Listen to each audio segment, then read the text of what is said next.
London, the tribute to the United Nations took the form of a salute to the flags, with the representatives of the Allies in Britain attending an impressive ceremony in the Mall.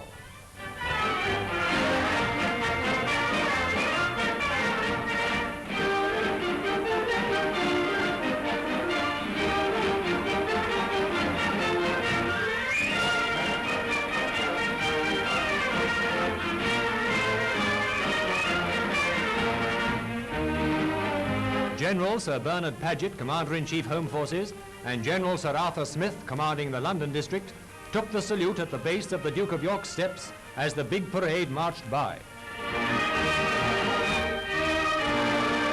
White uniformed nurses and civil defense workers headed the long column.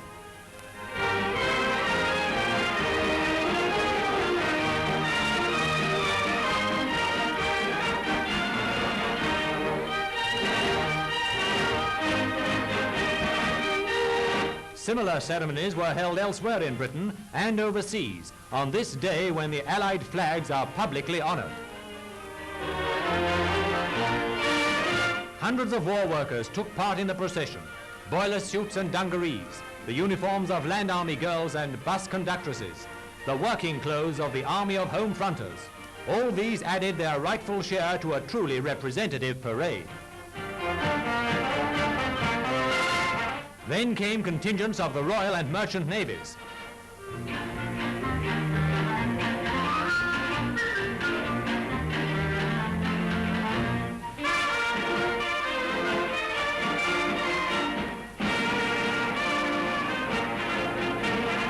"27 flags and 27 good reasons for this celebration on the anniversary of United Nations Day."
During a whole day's visiting of ATS units serving in the Greater London area, Queen Elizabeth and the Princess Royal saw some of the extensive work being done at an ordnance depot.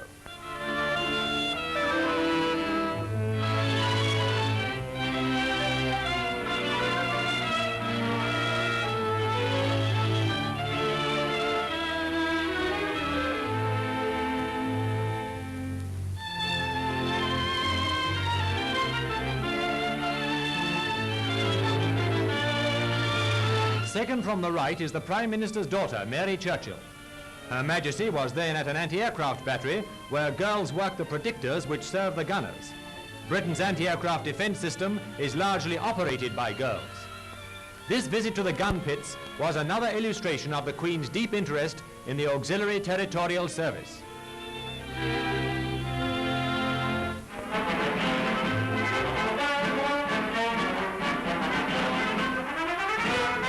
When the gallant commander of the 8th Army was in London a few weeks ago to report to the War Office, and incidentally to snatch a few days' well-earned leave, the news spread like a prairie fire. The general was all but mobbed everywhere he went.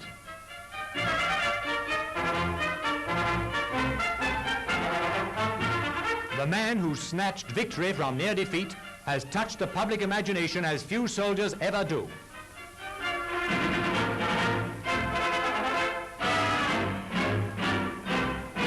While he was in London, he went to several theatres, and in every case he was public attraction number one.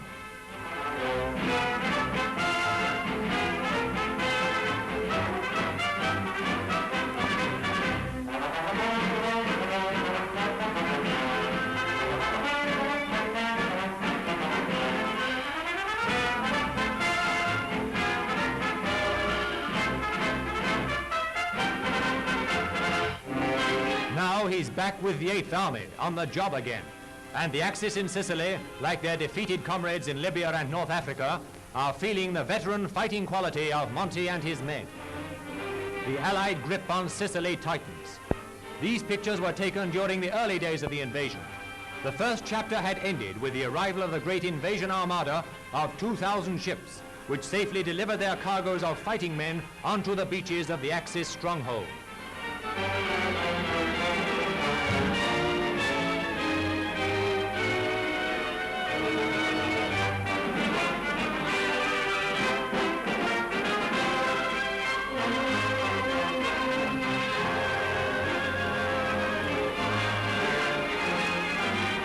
Canadians and French, British and Americans, many of them veterans of the desert and North African campaigns, now found themselves and their equipment on another continent, that of Hitler's Europe. The first installment of the Axis account was long overdue, and these grim-faced men were here to collect.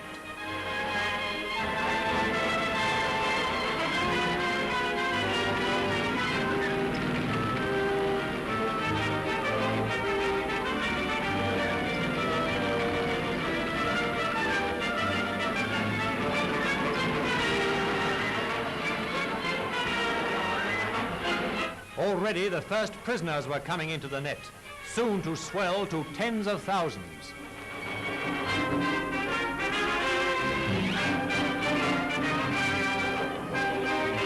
Italians these mostly, dupes of the fascist bullies, whose hour was already striking.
And so the first great Allied invasion force moved forward. The countryside echoed now to the unceasing roar of good British and American motors as armored and supply vehicles in their hundreds rolled into action.